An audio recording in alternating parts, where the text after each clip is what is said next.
국책연구기관인 KDI가 우리나라의 올해 경제 성장률 전망치를 2.4%로 더 낮췄습니다. 어제 OECD가 내놓은 전망과 비슷하지만 KDI는 여기에 더해 2% 초반까지 더 떨어질 수 있다고 경고했고 기준금리 인하 필요성도 강조했습니다. 첫 소식 김경기 기자가 보도합니다.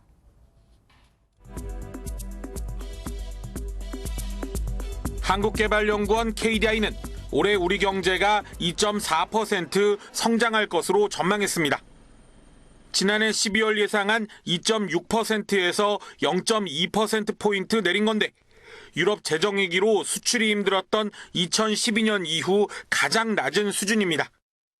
KDI는 우리 경제를 떠받치는 내수와 수출이 모두 위축되고 있다며 상반기 성장률을 2.5%에서 2.1%로 크게 낮췄습니다. 그러면서 미중 무역 분쟁이 심화하고 반도체 수요 회복마저 지연되면 올해 전체 성장률이 최고 0.2%포인트 더 내려갈 수 있다고 경고했습니다. 잠재 성장률보다도 크게 낮은 2%대 초반의 성장률 가능성을 언급한 겁니다. KDI는 이에 따라 경기 하강을 막기 위해 재정과 통화 정책을 모두 동원해 선제 대응에 나설 것을 조언했습니다. 기준금리 인하의 필요성도 강조했습니다. 성장률을 달성하지 못하거나 아니면 그런 조짐이 나타나는 환경이 전개될 경우에는 통화정책의 보다 적극적인 롤, 그래서 금리 인하를 포함한 KDI는 내년에는 우리 경제가 완만하게 회복되면서 2.5% 안팎의 성장률을 기록할 것으로 내다봤습니다. MBN 뉴스 김경기입니다. 어제 발표된 경제협력개발기구 OECD 전망도 논란입니다. OECD가 발표한 자료를 보면 최저임금 인상 때문에 일자리가 줄었다는 얘기도 있는데 정부가 이를 언론에 배포하면서 그 얘기를 쏙 뺐거든요. 왜 그랬냐고 물으니 이미 여러 번 지적됐던 내용이라 뺐다고 합니다. 이병주 기자가 보도합니다. 경제협력개발기구 OECD는 올해 우리나라 경제성장률 전망치를 2.4%로 하향 조정하며 최저임금 정책을 비중 있게 언급했습니다. 최근 두 자릿수의 최저임금 인상이 일자리 창출을 지연시키고 있다고 지적한 겁니다. 이어 작년과 올해 최저임금이 29% 오르면서 숙련되지 않은 노동자의 일자리가 특히 줄었다고 덧붙였습니다. 하지만 OECD 발표 직후 배포된 기획재정부의 보도 참고 자료에는 관련 내용이 빠져 있습니다. 고용과 관련해 위축됐다는 한마디 외에 최저임금과 관련한 표현을 찾아볼 수 없는 겁니다.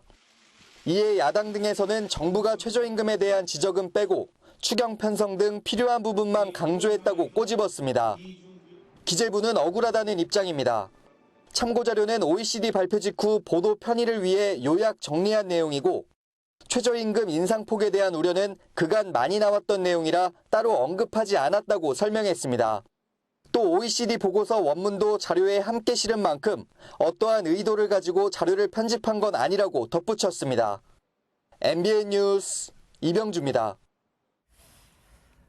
KDI와 OECD의 성장률 하락 경고를 받고 청와대는 뭐라고 했을까요? 미중 무역 갈등이 주 원인이라며 그래서 국회는 빨리 추경을 처리해야 한다고 주장했습니다. 야당은 왜 정부의 정책 실패를 국회 탓으로 떠넘기냐며 반발했습니다. 조창훈 기자입니다. 청와대는 OECD 경제 성장률 전망치 하향 조정의 원인으로 미중 무역 갈등을 꼽았습니다. 미국과 중국의 통상 마찰 등으로 대외 여건이 악화된 데다 투자와 수출이 부진했던 국내 1분기 실적이 반영된 결과라는 겁니다. 또한 최저임금 인상의 긍정적인 면과 부정적인 면을 모두 인식하고 있다며 재정 집행을 앞당겨 대응하겠다고 밝혔습니다. 민주당은 성장률 하락이 전망되는 만큼 6조 7천억 원 규모의 추경안을 빨리 처리해 대처하자고 주장했습니다. 추경을 처리해서 성장이 둔화되고 있는 우리 경제가 다시 회생하는 마중물로 삼아야 합니다. 박범계 민주당 의원은 민주당이 박근혜 정부가 제출했던 더 규모가 큰 추경안에도 협조했다며 한국당을 압박하기도 했습니다. 반면 현 상황을 정부 정책 실패로 규정한 자유한국당은 추경안의 내용을 문제 삼았습니다. 지금 추경 예산에서 들어가 있는 내용을 보면 현금 살포성 복지 예산이 너무 많이 포함되어 있습니다. 박지원 민주평화당 의원도 자신의 SNS를 통해 우리 경제가 성공적이란 말을 믿어야 하느냐, 바보가 되란 얘기냐며 꼬집었습니다. MBN 뉴스 조창훈입니다. 내일 노무현 전 대통령 서거 10주기를 맞아 당정청 고위 인사들이 봉하마을로 집결합니다. 노 전 대통령과 임기를 함께했던 부시 전 미국 대통령도 추도식에 참석합니다. 김문영 기자가 보도합니다. 내일 열리는 고 노무현 전 대통령 10주기 추도식의 중점 메시지는 새로운 노무현입니다. 노 전 대통령이 틔운 민주주의의 싹을 결실로 맺어야 한다는 뜻으로 당정청 주요 인사들은 내일 봉하마을에서 열리는 추도식에 총출동합니다. 고조되는 추모 분위기에 맞춰 앞서 이낙연 국무총리, 박원순 서울시장 등 차기 대권주자들은 영화를 통해 노 전 대통령을 회상했습니다. 정직하고 성실하게 땀 흘려 일하는 사람들이 당당하게 성공하고 대접받는 시대로 가야 한다고 생각합니다. 과연 그 당시에 노무현 대통령을 흔들었던, 경멸했던, 조롱했던, 턱없이 왜곡했던 그 사회구조는 지금 개선되어 있는 겁니다. 그렇다고 답할 자신이 없어요. 굉장히 무거운 또 눌림 같은 그런 걸 받고 있는데. 재임 중 8차례 정상회담을 함께한 조지 W. 부시 전 미국 대통령은 직접 그린 노 전 대통령의 초상화를 들고 방한했습니다. 전직 미국 대통령이 우리나라 전직 대통령의 추도식에 참석하는 것은 이번이 처음입니다. 서로 간에 처음엔 입장이 많이 차이가 있었는데 여러 차례 만나시면서 서로 공감대를 많이 이루고 인간적인 신뢰도 많이 쌓았다고 이제 얘기를 제가 들었습니다. 다만 문재인 대통령은 현직 대통령으로는 추도식에 참석하지 않겠다는 자신의 약속대로 올해 추도식에는 참석하지 않습니다. MBN 뉴스 김문영입니다. 노무현 전 대통령 10주기 추도식을 하루 앞두고 유시민 노무현 재단 이사장이 모친상을 당했습니다. 과거 노 전 대통령 서거 때 내 아들이 죽었다며 오열했던 바로 그분입니다. 김도현 기자입니다. 유시민 노무현 재단 이사장이 모친인 고 서동필 씨의 부고 소식을 전했습니다. 유 이사장은 자신의 팬카페 회원들에게 편지를 띄워 위로하러 오시지 않아도 된다며 어머니는 병상에서도 삶에 대한 만족감과 자부심을 표현하셨다고 밝혔습니다. 유 이사장의 만류에도 조문객들은 줄지어 빈소를 찾았습니다. 정치권에선 민주당 의원들과 임종석 전 청와대 비서실장을 비롯해 이정미 정의당 대표 등 범여권 인사들이 직접 장례식장을 찾았습니다. 유시춘 이사장님 그리고 유시민 선배님 잘 알죠. 따로 드릴 말씀은 없습니다. 그냥 위로 말씀 드리고 조문하고 가는 길입니다. 이 밖에 박용만 대한상의 회장과 방송인 김재동 씨, 배우 문성근 씨도 조문을 다녀갔습니다. 조의금과 화환을 사양한 유 이사장은 조문객들에게 모친과 가족들이 공동으로 집필한 책을 대신 나눠줬습니다. 노무현 재단 측은 모친상으로 유 이사장은 고 노무현 전 대통령의 10주기 추도식 행사에 참석할 수 없게 됐다고 전했습니다. MBN 뉴스 김도형입니다. 노무현 대통령이 서거한 지 10년. 그의 주변을 지켰던 이들의 삶도 많이 달라졌습니다. 차기 대권주자부터 구속 상태에 이르기까지 인생이 극명하게 엇갈렸거든요. 드라마보다 더 극적인 노무현의 사람들, 그들을 돌아봤습니다. 최중락 기자입니다.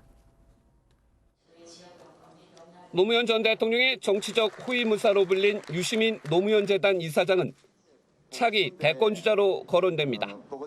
정계 복귀를 부인하다가 최근 가능성을 열어놨습니다. 원래 자기 머리를 못 깎아요. 남이 깎아달라는 거예요. 마지막 비서관 김경수 경남지사도 지방선거에 승리하며 역시 대권주자 반열에 올랐습니다. 하지만 드루킹 댓글 사건으로 구속되는 등 쉽지 않은 정치 인생을 겪고 있습니다. 지난 10년 롤러코스터 인생 중에 추락의 끝이 보이지 않는 인물도 있습니다. 노 전 대통령의 정치적 적자인 안희정 전 충남지사는 차기 유력 대선 주자에서 성폭행 혐의로 현재 구속 상태입니다. 최측근인 이들은 공교롭게도 각각 모친상과 재판, 구속 상태로 노무현 전 대통령의 10주기에 모두 참석하지 못하게 됐습니다. 참여정부 정책참모들의 엇갈린 운명도 극적입니다. 실세 총리 이해찬 전 총리는 탈당 이후 무소속으로 당선돼 국회로 돌아와 현재 민주당 실세 당대표가 됐고, 참여정부 책사 김병준 전 정책실장은 자유한국당 비상대책위원장을 맡으면서 아예 친노에서 벗어나 가장 멀리 갔다는 평가를 받았습니다. MBN 뉴스 최종락입니다. 대통령은 한 달 새 6번이나 한국당을 향해 국회로 돌아오라고 했지만 민주당은 한국당에 돌아올 명분을 주지 않고 있다. 진짜 한국당에 돌아오길 바라는 게 맞는 거냐? 오신환 바른미래당 원내대표가 일갈했습니다. 이동환 기자입니다. 국회 대치 국면에서 해빙의 조짐이 보인 건 여야 3당 원내대표 간 호프 회동 이후였습니다. 패스트트랙 법안 통과에 대한 민주당의 유감 표시가 있다면 한국당도 국회로 복귀할 수 있다는 잠정 합의 소식이 흘러나오면서 국회 정상화에 대한 기대감도 커졌습니다. 하지만 정작 민주당 의원총회에선 국회 정상화를 위해 한국당에게 매달릴 필요는 없다는 의견이 모였습니다. 정상화를 위해 가지고 사과 표현을 하는 일은 지금 현재로서는 받기 어렵다. 국회 정상화라고 하는 그 심한 부담감으로 인해 가지고 원칙 없는 행동은 원하지 않는다. 이를 두고 오신환 바른미래당 원내대표는 여당과 청와대가 경색된 국회를 해소할 의지를 보이지 않고 있다며 강하게 비판했습니다. 적극적으로 야당에게 손을 내밀고 달래야 합니다. 막힌 정국을 풀어내는 것 또한 당연히 청와대가 감당해야 할 몫입니다. 민주당에서는 당장 다음 주 월요일부터라도 국회를 열어야 한다는 입장이지만 접점을 찾지 못하면서 5월 내 임시국회 개의가 어려울 것이란 관측이 나옵니다. MBN 뉴스 이동화입니다. 이해찬 더불어민주당 대표가 작심한 듯 황교안 자유한국당 대표를 향해 강경 발언을 삼가라며 경고했습니다. 대통령은 독재자의 대변인이라는 말이 싫었던 건데 황 대표는 전혀 아랑곳하지 않고 되레 비판의 강도를 높였습니다. 이동석 기자입니다. 문재인 대통령을 향해 독재자 대변인이라고 한 황교안 자유한국당 대표를 향해 이해찬 더불어민주당 대표가 경고 메시지를 날렸습니다. 제1당 대표로서 그런 강경 발언이 능사는 아니라고 생각합니다. 원내가 아니시니까 원내를 다니시는 건 이해를 하겠지만 국무총리하고 대통령 대행까지 지내신 분이 앞서 황 대표가 독재자 대변인이라며 문 대통령을 비난한 데 대해 이 대표가 대신 나서 쓴소리를 쏟아낸 겁니다. 진짜 독재자의 후예에게는 말 한마디도 못하니까 여기서 지금 대변인이라고 하고 있지 않습니까? 제가 왜 독재자의 후예입니까? 이 대표의 공개 경고에도 문 대통령을 향한 황 대표의 거침없는 비판은 오늘도 이어졌습니다. 이번에는 경제 정책을 겨냥했습니다. 황 대표는 최악의 경제를 만든 문재인 정권은 분명 최악의 정권이라며 비난 강도를 높였습니다. 문 대통령의 독재자의 후예 발언을 두고 황 대표가 정면 반박하고 다시 이 대표가 황 대표를 겨냥하는 공개 설전 속에 민주당과 한국당 간 기싸움도 격화되고 있습니다. MBN 뉴스 이동석입니다. 집안 싸움이 더 무섭다더니 바른미래당 내 싸움이 정말 점입가경입니다. 손학규 대표를 향해 나이가 들면 정신이 퇴락한다는 인신공격성 발언까지 나왔거든요. 나중에 나이 드신 유권자들을 어떻게 보려고 이러는 걸까요? 전정인 기자입니다. 손학규계 지명직 최고위원과 주요 당직자 임명을 철회하라며 열린 최고위원 회의는 시작부터 삐걱거렸습니다. 손 대표는 바른정당계가 요구한 5가지 긴급 안건 상정을 모두 거부했습니다. 손 대표의 안건 거부에 하태경 최고위원은 손 대표 면전에서 원색적인 비난을 쏟아냈습니다. 가장 지키기 어려운 민주주의가 개인 내면의 민주주의입니다. 왜냐하면 나이가 들면 그 정신이 퇴락하기 때문이죠. 이준석 최고위원은 자신의 음주 유세 의혹을 제기한 당직자들에 대한 징계를 요청하면서 손 대표도 단식 투쟁을 선언하기 직전 술을 마신 상태였다고 주장했습니다. 음주 상태로 긴급 요청해 가셔서 단식 결의하신 일이 없는지 물어보면 됩니다. 대표직 걸고 답하시라고. 근데 그거는 제가 절대 할 수 없는 매우 비열한 정치 공작입니다. 손 대표는 불편한 심경을 감추지 못했습니다. 내가 당 대표로서 정치적인 공격을 받고 있습니다만 우리가 최소한의 정치적인 금도가 살아있는 정치가 됐으면 좋겠다. 바른정당의 최고위원들은 긴급 최고위 소집을 재차 요구해 손 대표 퇴진을 둘러싼 집안 싸움은 당분간 계속될 것으로 보입니다. MBN 뉴스 전정인입니다. 의정부 일가족 사망 사건. 가장이 가족들을 살해한 뒤 극단적인 선택을 했을 가능성에 무게가 실린다는 뉴스 전해드렸죠. 빚더미에 몰린 가장이 사건 직전 급전을 구하려고 주변에 도움을 요청했던 정황이 나왔습니다. 손하늘 기자가 보도합니다.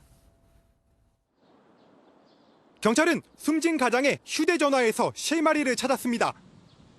며칠 전 주변에 급히 돈을 빌리려 한 카카오톡 대화가 포착된 겁니다. 친척한테 돈을 빌려보려는 그런 약간의 뉘앙스의 대화가 있어요. 그 카톡 하다가 좀 전화를 하자. 그래서 전화를 시도했던 거. 실제로 가족들은 경제적으로 상당한 어려움을 겪고 있던 걸로 드러났습니다. 대출금 2억 원에 대한 이자를 감당할 수 없어 운영하던 목공업체를 폐업한 데 이어 집을 파는 방법도 고민한 걸로 알려졌습니다. 적은 돈은 아니겠죠. 부모한테도 돈 좀 있으면 좀 빌려달라는 얘기가 좀 나와요. 경찰은 현재로선 경제적 위기를 견디지 못하고 결국 극단적 선택을 한 걸로 보고 있습니다. 주민들은 단란했던 가족에 생긴 비극을 믿지 못하고 있습니다. 그런 거 전혀 없었어요. 시끄러운 소리도 안 나고 그냥 조용하신 분이에요. 경찰은 가족들의 휴대전화 세대에 대한 분석을 진행하면서 가족들의 채무 관계와 보험, 의료 기록도 들여다볼 방침입니다. 이르면 이번 주 휴대전화 포렌식 결과가 나오는 대로 경찰도 정확한 사건 경위를 파악할 수 있을 걸로 보입니다. MBN 뉴스 손하늘입니다. 아버지가 돌아가셨다는 신고를 받고 가보니 아버지의 시신은 5개월 된 상태였습니다. 게다가 신고한 아들, 아버지를 폭행한 건 맞는데 살해한 건 아니라고 합니다. 윤기란 기자가 보도합니다. 한적한 주택가에 경찰 차량이 하나둘 나타나더니 경찰 여러 명이 한 건물로 들어갑니다. 어제 저녁 7시 한 20대 남성이 집에 아버지가 숨져 있다며 112에 신고했습니다. 출동한 경찰은 이 집 화장실에서 이미 심하게 부패한 50대 남성의 시신을 발견했습니다. 안타깝죠. 맨날 담배도 피우고 막 그랬는데 안 보이길래 이상한 줄 알았어요. 신고한 아들을 수상하게 여긴 경찰이 추궁하자 숨진 남성의 아들은 지난해 12월 아버지를 폭행했다고 털어놨습니다. 하지만 살인 혐의는 부인했습니다. 아버지랑 막걸리 먹고 대화 중에 그를 때렸다. 아버지가 씻으러 화장실 갔고 그러고 나서 숨진 남성을 부검해 사망 원인을 밝히기로 한 경찰은 존속 상해치사 혐의로 긴급 체포된 아들에게 시신을 내버려둔 이유 등을 조사하고 있습니다. MBN 뉴스 윤기란입니다. 중국인 선원 2명이 바다 한가운데서 해초에 걸려 오도 가도 못하는 신세가 됐습니다. 본인들은 배에서 탈출한 거라고 하는데 준비가 워낙 철저해서 미립국을 시도한 것으로 보입니다. 박상호 기자가 단독 보도합니다. 어선에 타고 있던 남성을 해경 경비정으로 끌어올립니다. 구명조끼를 입고 바다에 떠 있는 남성 2명을 우리 어선이 발견해 해경에 신고했습니다. 발견 당시 이들은 온몸에 해초가 뒤엉켜 옴짝달싹 못하는 상태였습니다. 우리한테 발견 안 되시면 제가 죽으십니다. 저거는 꼼짝도 못하는 기라 모르겠어요. 중국 어선에서 몰래 탈출한 30대 중국인 선원들이었습니다. 지난달 27일 중국 석도항에서 출항한 배에 타고 있던 이들은 지난 17일 밤 10시 반쯤 바다로 뛰어내린 것으로 알려졌습니다. 부산 생도 남동방 공해상까지 떠밀려 왔지만 결국 덜미를 잡혔습니다. 가방 안에 옷하고 그 비상식량 캔 깡통 몇 개하고 저 소지품은 비닐에 물 안 들어가게끔 이들은 중국 선사 측이 갑자기 조업과 승선 조건을 어겨 불만을 품고 탈출했을 뿐 처음부터 미립국을 계획한 건 아니었다고 주장했습니다. 해경은 중국 총영사관에 이들의 탈출 사실을 알리고 부산 출입국 외국인청에 신병을 인계했습니다. MBN 뉴스 박상호입니다. 유명 미용실 체인업체 본사가 갑질 논란에 휩싸였습니다. 점주들에게 매일같이 셀카 보고를 시키고 어딜 가면 이동한다는 보고까지 하게 하고 매출 목표치를 채우지 못하면 벌금을 내게 했다는 겁니다. 먼저 심가현 기자가 단독 보도합니다. 한 미용실 체인업체 본사 경영진과 점주들로 이뤄진 단체 대화방입니다. 점주들이 야간 영업 사실을 증명하기 위해 거울 셀카를 찍어 올리고 가게 밖으로 나가면서 이동 보고를 하지 않으니 질타가 이어집니다. 매출 목표치를 채우지 못하면 벌금도 내야 합니다. 전국에 수십 개의 매장을 보유하고 있는 A 미용실 체인업체에서 일어난 일입니다. 니네 정신 안 차리고 매출도 못하고 지금 이 정도 매출 가지고 이게 CCTV를 보고 웃고 떠들고 있냐. 직원들 지금 홀에 없는데 너네들 지금 뭐하고 있냐 이러면서. 본사 경영진은 폭언과 욕설도 일삼았습니다. 그러니까 너는 순간 생각나는데 툭거리는 거야 이 중요한 게 뭔지 아냐? 내가 느끼면 끝나는 거야. 그게 맞는 거야. 내가 그걸 느끼는데 아니라고 아닌 거냐? 전문가는 본사의 행태가 법 위반의 소지가 있다고 지적합니다. 의사결정의 자유를 침해하는 정도까지 나아간다면은 협박에 해당할 수 있고 의무 없는 행위를 하게 한다든가 아니면 권리 행사를 방해하면 형법상 강요죄 성질도 가능하고. 갑질 논란에 대해 본사 측은 정확한 사실관계를 파악해 문제가 확인되면 조치하겠다고 밝혔습니다. MBN 뉴스 심가현입니다. 고통을 호소하고 나선 건 점주들만이 아닙니다. 미용사들은 권리를 주장할 수도 없는 부당계약에 얽매여 있다는 주장이 나왔습니다. 퇴사하려고 했다가 재산을 압류당했다는 사람까지 있습니다. 이어서 홍주환 기자가 단독 보도합니다. A 미용실 체인업체가 미용사들과 맺은 프리랜서 용역 계약서입니다. 미용사와 회사는 동등한 사업자 관계로 나와 있습니다. 하지만 복장, 출퇴근, 식사 시간 등 업무 관련 사항을 대부분 통제당했다는 게 미용사들의 주장입니다. 휴가는 6월부터 휴가를 갈 수가 있었고 1년에 2박 3일만 됐어요. 그것도 휴무 포함. 외출을 왜 못했니 어쩌니 이런 압박이 되게 심했어요. 욕을 겁나게 하죠. 기본이고. 미용사들은 마음대로 회사를 나갈 수도 없었다고 밝혔습니다. 계약 중도 해지, 근로자 권리 청구 시 손해배상을 하게 한 계약서 내용과 계약서를 쓰며 함께 서명한 공증 때문이었습니다. 회사가 공증을 빌미로 재산을 압류할 수 있어 퇴사하거나 퇴직금과 같은 근로자 권리를 요구할 수 없었다는 겁니다. 실제로 통장을 압류당한 미용사도 적지 않았습니다. 계약할 사람들 모아가지고 본사로 가서 작성하게끔 원래 쓰는 거다 이런 식으로 지시를 하는 거예요. 일반 근로자들을 인기 제도로 저가 꼬시는 역할을 하게 만듭니다. 전문가들은 A업체 미용사들이 사실상 근로자와 다름없다며 해당 계약서는 근로기준법 위반이라고 지적했습니다. 우리 흔히 노동자들은 거의 노동청에 가서 신고를 하게 되는데 그 행위 자체만으로도 배상해야 될 손해액이 엄청나게 커지는 거예요. 노동자로서 권리 행사도 하지 못하게 하는 그런 의도를 가지고 문건을 작성한 거죠. 본사 측은 미용사들이 회사로부터 돈을 빌린 후 나가는 경우가 있어 공증을 쓰는 것뿐이라며 미용사의 근로자 여부는 개별 매장과의 문제지 본사와는 무관하다고 밝혔습니다. MBN 뉴스 홍주환입니다. 한 번에 목돈이 들어가는 부담을 줄이기 위해 여러 차례에 걸쳐 비용을 나누어 내고 나중에 서비스 받는 걸 선불식 할부 상품이라고 하는데 상조 서비스가 대표적이죠. 그런데 이런 상조업체 계열사에서 같은 방식으로 파는 여행 상품에 믿고 가입했다가 낭패를 보는 사례가 꽤 많습니다. 임성재 기자가 취재했습니다. 상조업체 계열의 한 여행사에서 선불식 할부 여행 상품에 가입했던 60대 김모 씨는 최근 황당한 일을 겪었습니다. 동창 등 지인 48명과 크루즈 여행을 가려고 1년여간 모두 5,500만 원의 돈을 냈는데 여행사가 최근 폐업을 하게 되면서 돈을 돌려받을 수 없게 된 겁니다. 상조가 중견업체예요. 큰 회사인데 그런 회사를 믿고 우리는 가입을 했는데 지금 상태는 막막하죠.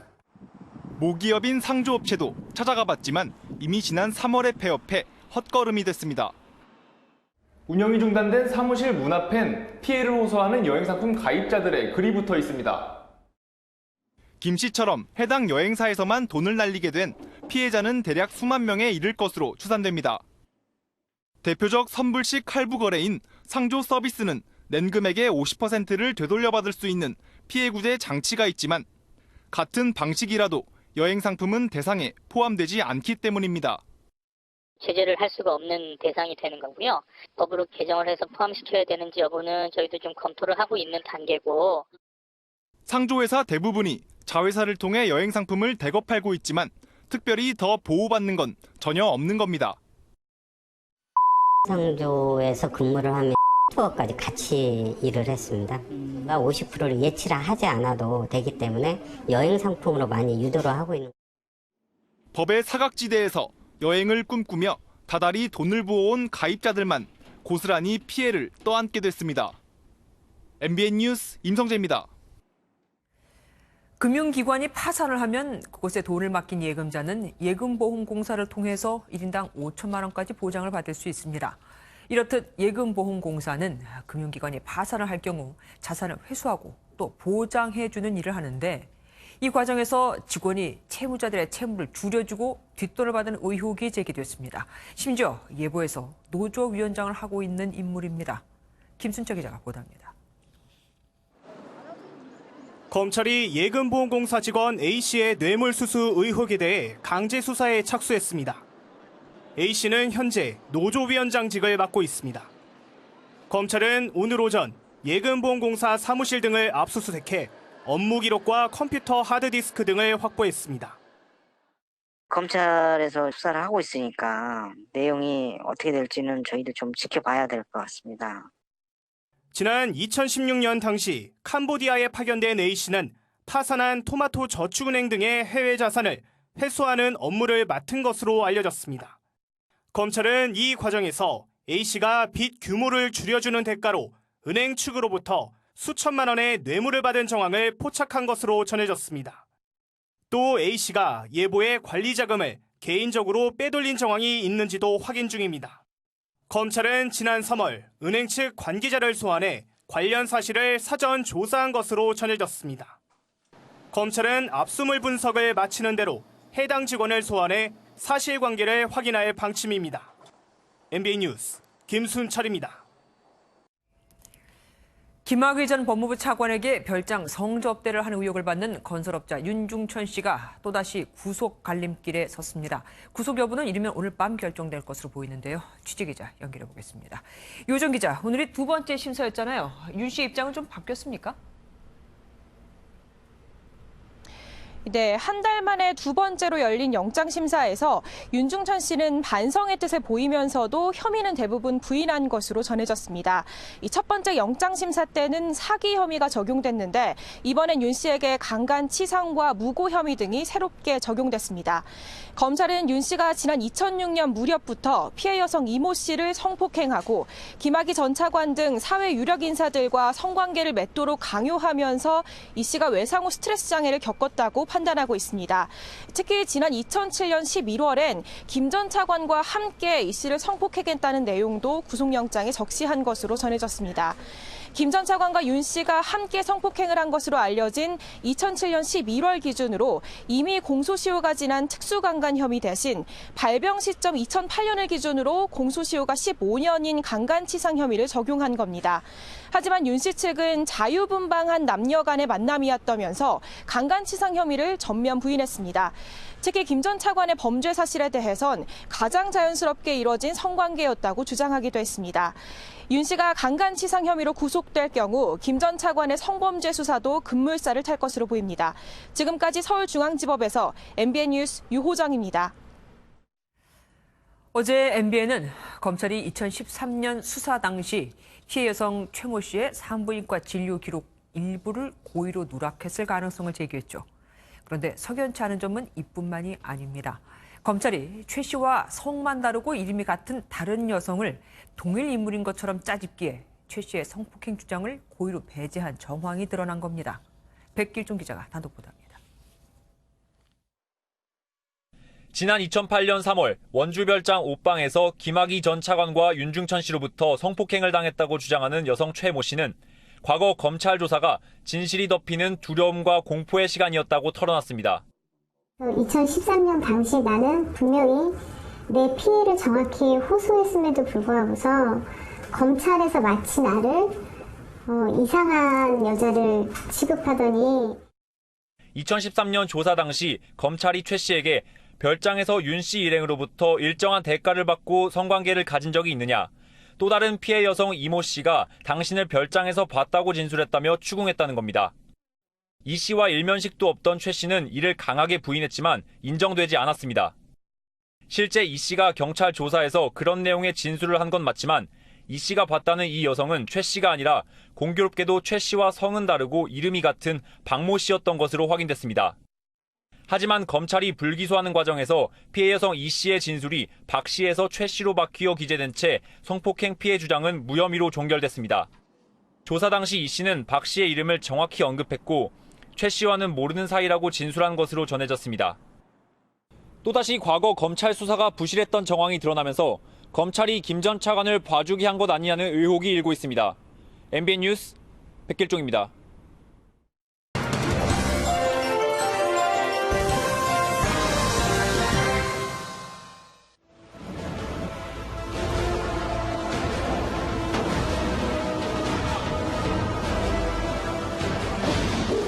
소방관 이야기를 다룬 영화의 한 장면입니다. 참 위험해 보이죠. 보통 소방관 하면 저렇게 화재 진압만 한다고 생각하기 쉽지만 업무는 상상외로 넓습니다. 구조와 응급 의료는 물론 여름엔 벌집 제거해야죠. 겨울엔 고드름 제거해야죠. 애완동물도 구조하고 야생동물도 구조하고 여기에 잡다한 민원 업무도 다 이들의 몫입니다. 그러다 보니 구급신고가 남발됐고 이걸 막기 위해 비응급 환자는 이송을 거절하고 있습니다. 덕분에 주치자나 단순 타박상 같은 비응급 환자 이송은 최근 몇 년 사이에 확 줄었죠. 그런데 그럼에도 여전히 구급신고를 남발하는 곳이 있습니다. 그게 어디냐? 뜻밖에도 경찰서와 지구대입니다. 지구대에서 119로 신고가 들어와 새벽에 출동해보면 파스 좀 뿌려달라, 소독 좀 해달라며 간단한 조치를 요구하는 경우가 허다하다고 하거든요. 경찰이 출동을 했다가 구급대를 부른 건데 제대로 된 확인과 판단 없이 신고부터 하니 소방대원들은 불만이 나올 수밖에 없는 거죠. 경찰 쪽에서도 할 말은 있습니다. 응급 상황에 대한 판단은 전문성이 필요하기 때문에 혹 구급 요원을 부르지 않았다가 나중에 큰 일이라도 발생하면 어쩌냐는 겁니다. 그래서 주치자라도 일단 쓰러진 사람이니 최악의 상황을 가정하고 대응을 한다는 거죠. 소방과 경찰의 대응 체계에 구조적인 문제가 있다면 머리를 맞대고 시스템을 구축해야 합니다. 이런 곳에 우리를 부른다? 이렇기 때문에 불러야 한다? 이런 주장은 국민을 놓고 서로 떠미루는 격밖에는 되지 않습니다. 그렇지 않아도 수사권을 놓고 국가 공무원인 검찰과 경찰의 미묘한 신경전이 계속되고 있죠. 이게 정말 국민을 위한 싸움인지 당황스러울 정도입니다. 마찬가지로 출동을 놓고 맞붙는 경찰과 소방의 충돌은 보는 국민 입장에서 참 불편합니다. 왜냐고요? 밥그릇 싸움처럼 보이는 그 충돌 사이에는 시민, 바로 우리 국민이 끼어 있기 때문입니다. 뉴스 초점이었습니다.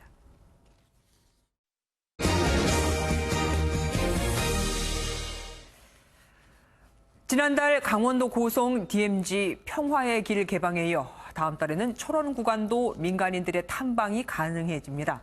전체 15km에 달하는 구간인데 비무장지대 GP도 남북 분단 이후 최초로 공개됩니다. 조희로 기자가 먼저 다녀왔습니다. 굳게 닫혀있던 문이 열리자 군의 호송을 받은 민간 차량이 비무장지대에 들어섭니다. 곧이어 휴전선이 지척인 GP에 다다릅니다. 다음 달 1일부터 민간에 개방하는 DMZ 평화의 길 철원 구간입니다. 이 구간에서는 6.25 한국전쟁 최대 격전지였던 백마고지와 화살머리 고지를 둘러볼 수 있습니다. 특히 분단 이후 최초로 비무장지대 GP를 눈으로 직접 확인할 수 있습니다. GP 내부에 전시된 녹슨 탄 피와 구멍 뚫린 철모는 당시 참혹했던 상황을 가능케 합니다. DMZ 평화의 길 철원 구간은 다음 달 1일부터 화요일과 목요일을 뺀 주 5일간 하루 2차례 개방됩니다. 신청자 중에서 추첨을 통해 참가자를 선정하는데 안전을 고려해 회당 20명씩으로 인원을 제한합니다. 그래서 우리 군 경호 병력이 후방에서 함께 이동하면서 비상시에 발생될 우발 상황에 대해서 조치를 함께 진행하게 됩니다. 경색된 남북 관계 속에서 잇따른 DMZ 개방이 향후 남북 관계의 가교 역할을 할 수 있을지 주목됩니다. MBN 뉴스 조일호입니다. 중국 3대 국유 항공사가 미국 보잉사를 상대로 항공기 운항 중단과 관련한 손해배상 청구 소송을 제기했습니다. 미중 무역 분쟁이 격화되는 상황에서 미국의 화웨이 제재에 맞서는 중국의 보복 조치로 보입니다. 박통일 기자입니다. 중국 신화통신은 에어차이나와 중국 남방항공이 B737 맥스 기종 장시간 운항 중단에 따른 손해배상 소송을 제조사인 미 보잉을 상대로 제기했다고 보도했습니다. 중국 동방항공이 중국 항공사 가운데 처음으로 소송을 낸 지 하루 만입니다. 중국의 3대 항공사가 약속이나 한 듯 동시에 소송을 낸 건 사실상 보복성 조치로 해석됩니다.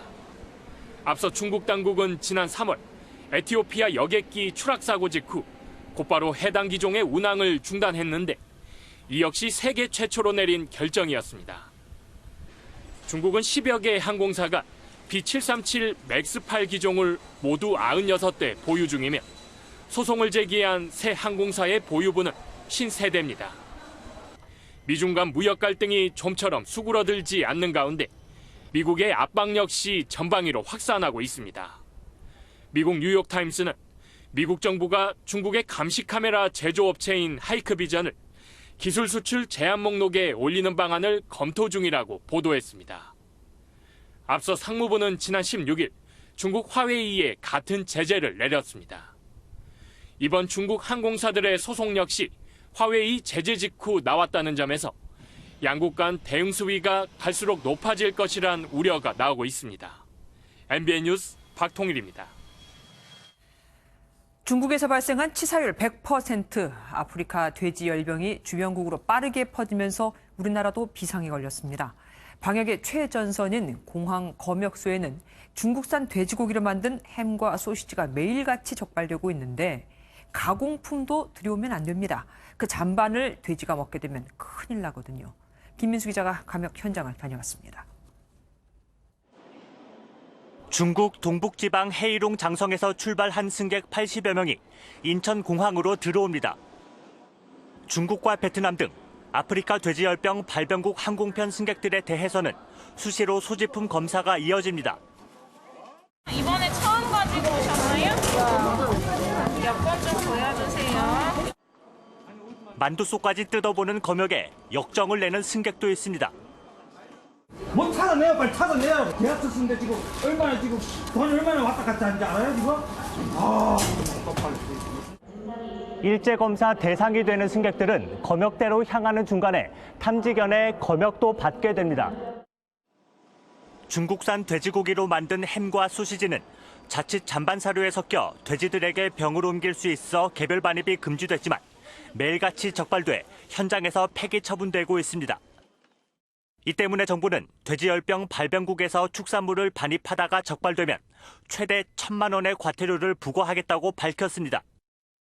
또 남은 음식을 사료로 사용하는 농가에 담당하는 직원을 지정하고 한 달에 2번씩 점검할 계획입니다. MBN 뉴스 김민수입니다. 올해 초 서울 암사동의 흉기 난동부터 최근 대림동 주취자 난동까지 경찰의 현장 대응을 두고 말이 많았죠. 경찰이 물리력을 행사하는 구체적인 기준을 마련했는데 이게 더 불편하다. 위급 상황에서 언제 다 따지고 있냐는 말도 나옵니다. 고정수 기자입니다. 경찰이 내놓은 물리력 행사 현장 대응 매뉴얼은 대상자의 행위에 따라 수위를 높인다는 게 원칙입니다. 모두 5단계로 나뉜 지침에는 폭력 없이 저항할 때 경찰은 경찰봉이나 방패로 상대를 미는 정도지만 폭력을 쓰면 전자충격기를 사용할 수 있고 흉기를 갖고 저항한다면 권총까지 쏠 수 있도록 했습니다. 올해 1월 흉기를 든 10대가 시민을 위협했던 서울 암사동 사건에 적용하면 당시 경찰이 테이저건, 전자충격기를 꺼냈지만 바뀐 지침에선 총기를 꺼낼 수 있습니다. 지난 13일 주치자가 난동을 부리고 경찰을 때린 대림동 사건에선 경찰이 상대를 누르는 방식으로 제압했지만 앞으로는 전자충격기 사용도 가능하다는 겁니다. 다만 실효성을 두고 현장의 의견은 엇갈리고 있습니다. 기준만으로 모든 현장 상황을 다 나타내고 명확한 기준을 제시하기 어려운 부분이 있습니다. 경과 기간 동안 기준을 숙지하고 경찰의 현장 재량권을 어디까지 인정하느냐도 과제입니다.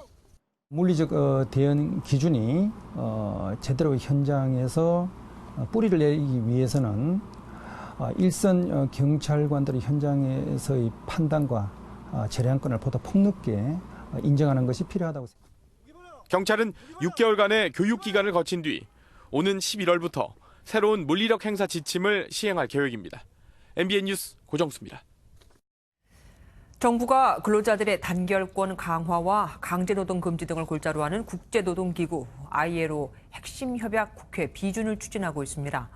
한때 이 협약을 비준하면 토트넘에서 뛰고 있는 우리 손흥민 선수도 군대에 가야 하는 거 아니냐는 얘기가 나왔었는데 아니라고 합니다. 전민석 기자가 확인해봤습니다. 손흥민은 한국 축구가 지난해 자카르타 아시안게임에서 금메달을 차지하면서 병역 면제를 받았습니다. 그런데 오늘 한때 우리나라가 ILO 핵심 협약을 비준하면 손흥민이 군대를 가야 한다는 보도가 나왔습니다. 축구 팬들은 술렁였습니다. 해당 협약은 강제노동을 금지하는 협약 제29호였습니다. 이 협약은 의무 병역을 강제노동의 예외로 하지만 보충역인 사회복무나 산업기능요원은 강제노동으로 보고 있습니다. 글자대로 해석하면 손흥민이 군대를 가야 하는 셈입니다. 논란이 확산되자 고용노동부가 결론을 내렸습니다. 사회복무요원 같은 대체복무제도를 선택할 수 있는 선택권을 부여한다면 이 협약의 요건을 우리가 충족할 수 있다고 우리는 판단을 하였습니다.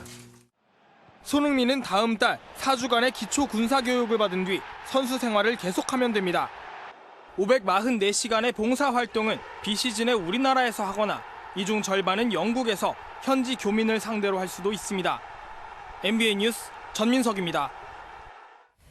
제약과 의료기기로 대표되는 바이오헬스가 정부의 미래 전략 산업이 됐습니다. 문재인 대통령은 연 4조 원을 연구개발에 투입해 반도체 같은 우리 기간 산업으로 키우겠다고 밝혔습니다. 황정 기자가 보도합니다. 바이오헬스 산업 현장을 방문한 문재인 대통령은 정부의 규제 수준부터 챙겼습니다. 단백질 추출을 식물에서 하면 안 된다 이런 규제가 있는 것입니까? 그거는 식물도 가능하잖아요. 그런 이제 문구가 들어가면 될 것 같습니다. 전략 발표 때도 바이오 산업 발전의 걸림돌로 꼽혔던 규제 장벽을 낮추겠다고 강조했습니다. 규제를 글로벌 스탠다드에 부합하게 합리화해 나가겠습니다. 인허가 기간을 더욱 단축하겠습니다. 바이오 산업 몸집을 키울 연구 개발비는 오는 2025년까지 연간 4조 원 이상으로 늘릴 예정입니다. 이미 우리나라는 바이오 의약품 생산량이 세계 2위를 기록하는 등 기업들의 잠재력은 충분하다는 분석입니다. 문 대통령은 바이오 헬스뿐만 아니라 시스템 반도체와 미래 자동차까지 직접 언급하며 3대 신성장 산업 육성에 박차를 가하고 있습니다. MBN 뉴스 황지연입니다. 27번째 매경 글로벌 포럼이 중국 개혁개방 1번지인 선전에서 열렸습니다. 현장에 간 200여 명의 참석자들은 중국의 혁신과 변화, 발전 속도에 입이 떡 벌어졌다고 합니다. 민지숙 기자가 함께했습니다. 통신장비업체 화웨이가 선전에 조성한 대규모 연구센터입니다. 마치 테마공원과 같고 연구동은 유럽 주요 도시의 건축 양식을 그대로 옮겨놓았습니다. 이곳 연구센터는 여의도 면적의 절반 크기인 만큼 곳곳을 트램을 타고 이동하게 되어 있습니다. 최적의 근무 환경은 전 세계 브레인 2만 5천 명을 데려와 5G 시대 세계 시장을 선도할 준비를 마쳤습니다. 尤其5G 来了以后，就刚才我提到的，它会使能千行百业，是吧？各个行业，医疗啊、金融啊、交通啊，会产生非常多的这个机会。 중국은 이 같은 중국의 혁신 1번지 선전을 발판으로 홍콩, 마카오 등 11개 도시를 잇는 중국판 실리콘밸리, 즉 외강아우 다한치 경제권을 구축 중입니다. 2035년까지 미국 실리콘밸리를 뛰어넘는 첨단 산업기지로 도약시킬 계획입니다. 粤港澳大湾区建设这个宏伟的国家战略一经推出，就迅速吸引了全社会、全世界的目光。 매경 글로벌 선전 포럼 참석자들은 중국의 변화상에 놀라면서 한국이 긴장할 것을 주문했습니다. 시진핑 주석이 제2차 개혁 개방을 지난해 표방하고 착실히 빠른 속도로 거대 경제권을 만들어가고 있어요. 거침없이 가는 그런 이 규모를 보고 매우 놀랐습니다. 이웃나라 중국의 도약을 기회로 활용할 수 있는 한중 경제협력 네트워크 구축을 서둘러야 한다는 목소리가 커지고 있습니다. MBN 뉴스 민지숙입니다. 내일부터 본격적인 여름 더위가 시작된다고 하는데요. 보는 것만으로도 짜릿하고 시원한 느낌을 주는 여름 스포츠의 계절이 돌아왔습니다. 정광열 기자입니다. 러시아 코카서스 산맥 천기를 낭떠러지에서 열린 고공 줄타기 장면입니다. 협곡 사이에 놓인 지름 10mm 밧줄을 조심스럽게 밟는 장면이 보기만 해도 아찔합니다. 수백 미터 상공에서 안전끈에 목숨을 담보 삼아 외줄이를 걷는 고공 줄타기는 웬만한 강심장이 아니면 엄두조차 못 내는 극한의 여름 스포츠입니다. Психологический такой страх, наверное, он самый основной. И очень многие бросают хайлайн именно потому, что не смогли именно вот психологически. 절벽 다이빙은 고공 줄타기만큼 아찔한 스포츠입니다. 10m 이하의 높이에서 낙하하는 일반 다이빙보다 훨씬 높은 27m에서 떨어지기 때문에 부상을 막으려고 머리가 아닌 발로 입수합니다. Obviously, that's a really cool feeling, and it's a real big confidence boost going into the rest of the year. 포뮬러1 파워보트 세계대회의 한 장면입니다. 자동차 경주대회 포뮬러1을 바다로 옮겨놓은 대회입니다. 하얀 물보라를 일으키며 속도 경쟁을 벌이는 보트 대회인데 보는 것만으로도 더위를 잠시 잊게 합니다. MBN 뉴스 전광열입니다.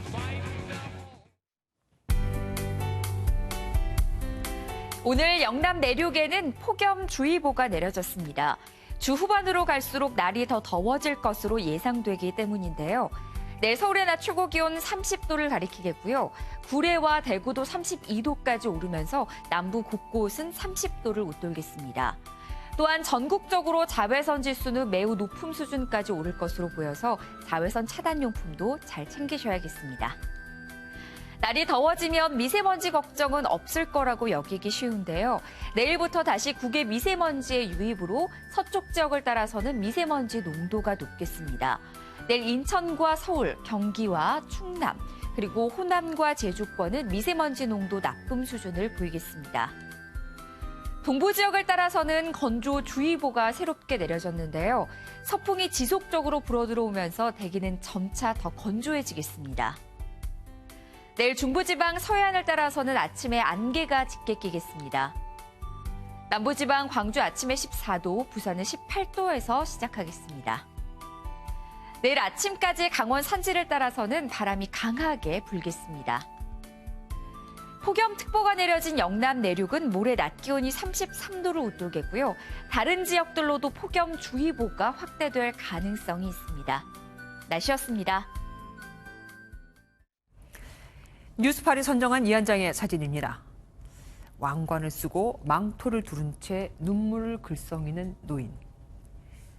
미국의 한 초등학교에서 은퇴하는 83세의 수희 할아버지인데 늘 웃는 얼굴로 아이들을 지켜줬던 그를 위해 선생님과 학생들이 왕의 퇴임식처럼 깜짝 송별회를 열었습니다. 건강이 나빠져도 한 학년이 끝날 때까지는 함께하겠다며 퇴직을 미뤘던 그는 수백 명의 아이들이 환호하는 복도를 지나 수천 명 학생의 삶을 바꿨다는 감사장을 받고는 끝내 눈물을 터뜨리고 말았습니다. 헌신으로 아이들을 보살핀 할아버지와 그를 왕으로 봤던 아이들. 정든 직장을 떠나지만 그래도 왕처럼 세상을 다 가진 기분이 아니었을까 싶습니다. 뉴스파 여기서 마치겠습니다. 함께해 주신 여러분 고맙습니다.